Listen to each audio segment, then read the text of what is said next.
everyone, welcome back to my channel. Myself Sabiha Sultana. So in the previous video, we have come across with the position of British rule in India, the part 1. So in that part, we have learned about Hyder Ali and his son Tipu Sultan and 4 Anglo-Mysore wars. So after the 4 Anglo-Mysore wars, we come to know that how the Mysore province came under the control of Britishers after the death of Tipu Sultan in 1799. Now, today in this part of video, we are going to learn about the local rulers who revolted against the Britishers and the important person who supported the revolt and as well they revolted against the British rule in Karnataka. Like Kitttur Rani Chennama and Sangolli Rayana. Likewise, so many people are there who revolted against the Britishers in Karnataka. So today we are going to learn about this. Let us start with Chapter 4. Part 2. Opposition to British rule in Karnataka. Many rebellions and protests against the British took place in Karnataka after the death of Tipu Sultan. These were armed rebellions that took place during the first part of 19th century. Among them, the rebellion led by Dondiya Wagh is an important rebellion. So let's know about Dondiya Wagh. Dondiya was born in Maratha family of Chennagiri. He was called as the Wagh, means the tiger, due to his bravery. He started his career as a cavalry soldier in Hyder Ali's army and grew to the position of military general. He built his own private army and fought along with Tipu Sultan. Due to the difference with Tipu, he was imprisoned. The British released him from the prison after the 4th Anglo-Mysore War. He built a small army and started his operation against the Britishers. He organized the army with the unhappy soldiers of Tipu's army and the feudatory rulers who had lost power. He captured Bidanur and Shivamogga fort and made unsuccessful attempts to capture Chitradurga fort. Lord Wellesley tried to check this rebellion. An attack was organized on Shivamogga, Honnolli, Harihar and other places under the control of Dondiya. Dondiya lost his base. After the capture of Shikaripura, Dondiya ran away towards Gatti, which was under the control of Nizam of Hyderabad. When Nizam's army attacked Gatti, Dondiya had to run towards the region of Maratha. The Maratha army attacked him and captured most of his horses, camels and arms. In spite of this, he continued his warfare. Many unhappy parlegars encouraged Dondiya Wagh. The French at Mahe of Malabar also extended their support to him. The British army followed him. The British who took over the Sirhatti killed many followers of Dondiya Wagh and that led to the end of Dondiya Wagh. So here let us know how the end of Dondiya Wagh took place. Lord Wellesley decided to end the adventures of Dondiya Wagh. The British requested the help of local rulers. Dondiya had recaptured Shikaripur fort and he was scattered by British army again. The British tried to defeat the army of Dondiya, which used to move in the area between Tungabhadra and Malaprabha. They attacked him from all the directions. He was followed by them when he left Raichur. When he was caught in between Maratha army, Nizam's army and the British army, they attacked near Yelaparvi and killed him at Konagal. With the death of their leader, the followers of Dondiya scattered. The British captured a large charge of arms and ammunition. So this is the end of Dondiya Wagh. So let's know about another great ruler, the local ruler of Karnataka, as she was a lady. So you might have heard about brave Rani Chennamma. So let's talk about her. So rebellion of Kitttur by brave Queen Chennamma in 1824.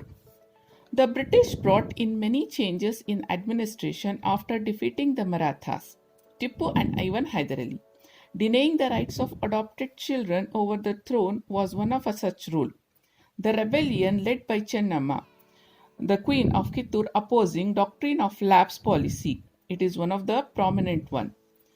Kitttur lies between the Dharwad and Belagaum. After the death of her Mallasarja, Chennamma, the queen of Mallasarja, took active interest in the administrative matters. After the death of Mallasarja, his elder son Shivalinga Rudra Sarja took over reign of Kittur. Due to his falling health, Chennamma had to take care of day-to-day administration.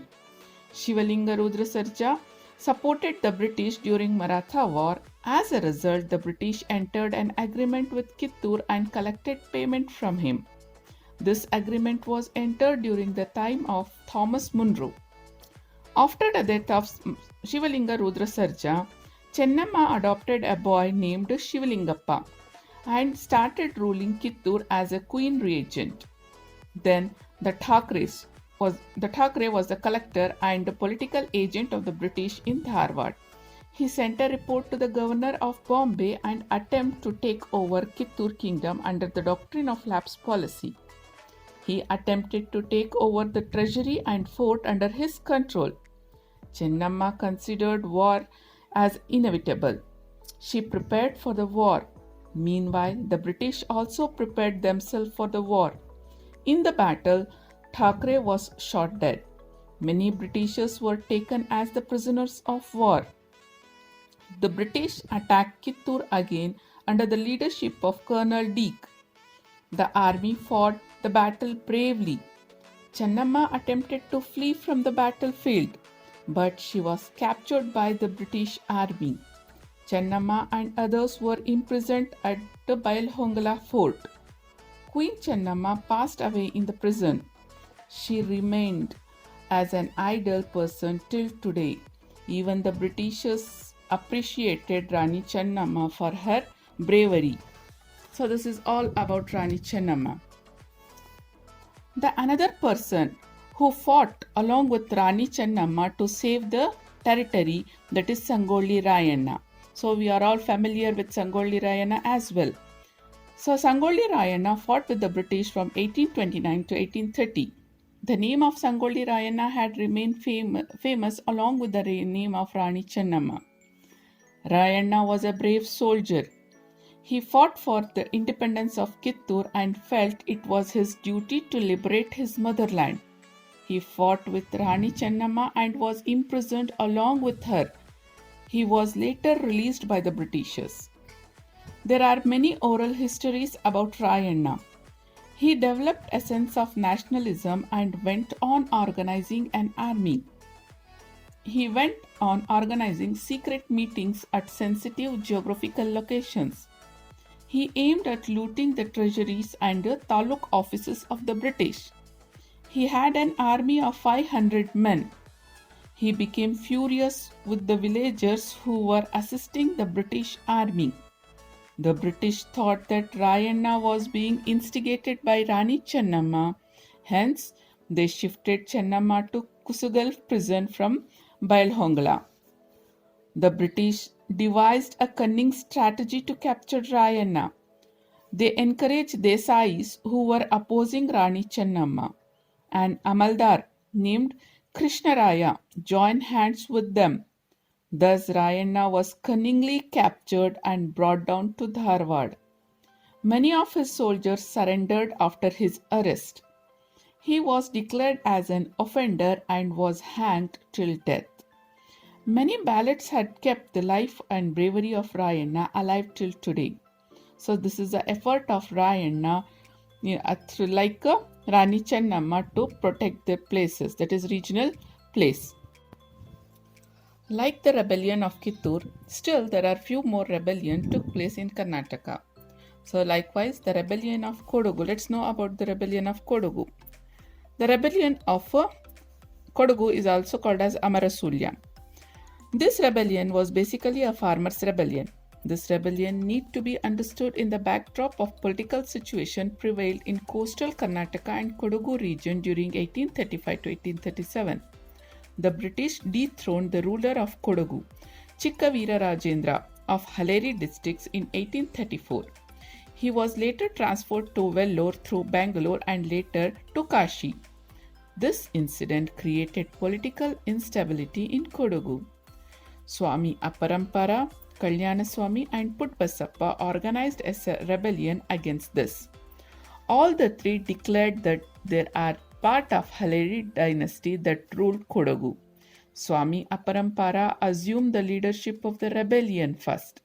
He was captured in 1834 and was shifted to Bangalore. Similarly, Kalyanaswamy was captured in 1837 and even he also placed in the Mysore prison. So likewise, these two were captured by the Britishers, but later on, another person named Puttbasappa, he took over the leadership. Now let's know about Puttbasappa. The people of Lower Kodagu continued the rebellion after the capture of Kalyanaswamy.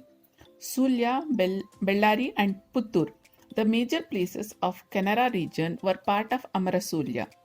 It is interesting to note that the farmers are named Puttbasappa as Kalyanaswamy. This Puttbasappa later presented himself as a Swami Aparampara. This also notes the fluid nature of the rebellion. Puttbasappa took over the leadership of the rebellion. The rebellion started in the hilly region. Puttbasappa organized the rebellion and calmed down the people of Kodagu. He declared that tax on tobacco and salt will be withdrawn if the rebel government assumes the power. The rich farmers, landowners, and local chieftains were assured of this move. The capture of government office in Bellary was the first move of this rebellion. Puttbasappa killed an Amaldar who was known for his brutality, further increased the popularity of Puttbasappa. This incident gained more support for the rebellion and the rebellion became more famous. The rebels marched towards Mangalore to capture it. The British were engaged in fortifying their fort in Mangalore. The rebel marched towards Mangalore through Panimangalore and Bantwal. They looted the treasury and prisons of Bantwal. The British sought the army of Talachakri, Kannur and Bombay to quell this uprising. On hearing this development, Puttbasappa and his associates flew towards Sulya. The British captured them with the help of people of Kodagu. Puttbasappa, Lakshmamappa, Bangararasa, Kidambadi, Ramayya Gowda and Guddemane Appaya were hanged till death. Though the rebellion failed, it had an important place in the history of rebellions against the Britishers. After suppressing the rebellion of Kodagu, the region came under the control of Britishers directly. So likewise, we are having still more rebellions in the different part of Karnataka. So let's know about the rebellion of Suryapura. Suryapura is at 50 kilometers from the present-day Yadgiri. This was an important place since the rule of Mughals. During the reign of Nizams of Hyderabad and the Marathas, it became a vassal state. Later, most of the territories was lost and Suryapura remained restricted to a small territory. During the reign of Venkatappa, it raised a rebellion against the Britishers. Venkatappa came to throne after the death of his father Krishna Nayaka. He was born in 1834 and came to throne in an early age. His ascendance to throne was opposed by Krishna Nayaka's brother Peddanayaka. This resulted in internal struggles. The British interfered in the affairs of Suryapura. In 1842, they appointed Midas Taylor as the political agent and gained proxy power over Suryapura. Taylor was a reformist. He developed Suryapura princely state. Peddanayaka was appointed as a Diwan of the state. Taylor conducted the land survey of the kingdom. The revenue of the state increased due to the measures implemented by Taylor. He took measures to educate Venkatappa Nayaka properly. He came to power in 1853. The British government was observing the various development of Suryapura. In 1857, it came to the notice of government that the representatives of Nana Sahib were present in Suryapura. This made the British suspicious of King's intention. The British appointed an officer named Campbell to report on the various activities of the king.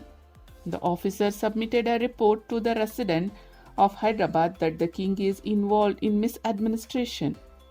Venkatappa Nayaka is usually presented as a leader of 1857 revolution in Karnataka by the historians. The British army captured Suryapura in 1858. The war continued. There are confusion regarding Venkatappa Nayaka's death. Now let's know about the Copal Rebellion. Veerappa of Koppal, the very important person in this rebellion. Copal Rebellion is an important rebellion in the various armed rebellions against the British. The Koppal and the surrounding regions were under the rule of Nizam of Hyderabad. There were exploitations. This enraged a few zamindars who rebelled against the Nizam. Veerappa is an important person among the rebels. Veerappa, who was a zamindar, rebelled against the British and occupied the fort of Koppal and other forts in the vicinity. Many farmers and zamindars supported after realizing his motives. The British contacted the Nizam and employed their army to defeat Veerappa. Veerappa, who had lesser soldiers, died fighting the army of the British. The British captured back the fort of Koppal. Though this rebellion was a short-lived one, Veerappa proved himself to be a good warrior. Now let's know about the rebellion of Bedas of Halagali. Halagali is a small village of Mudal Taluk of Belgaum district. This was a part of Mudal principalities. In 1857, the British banned the use of weapons. The Bedas, who always kept guns as part of their custom, and even they were good hunters. They rebelled against the British when they were asked to surrender their firearms. The Bedas of Manturu, Bodhani, Alagundi and others joined Alagali Bedas. The British army entered Alagali village to suppress the rebellion. They suppressed the Bedas in an inhuman way, as the rebels were hanged till death.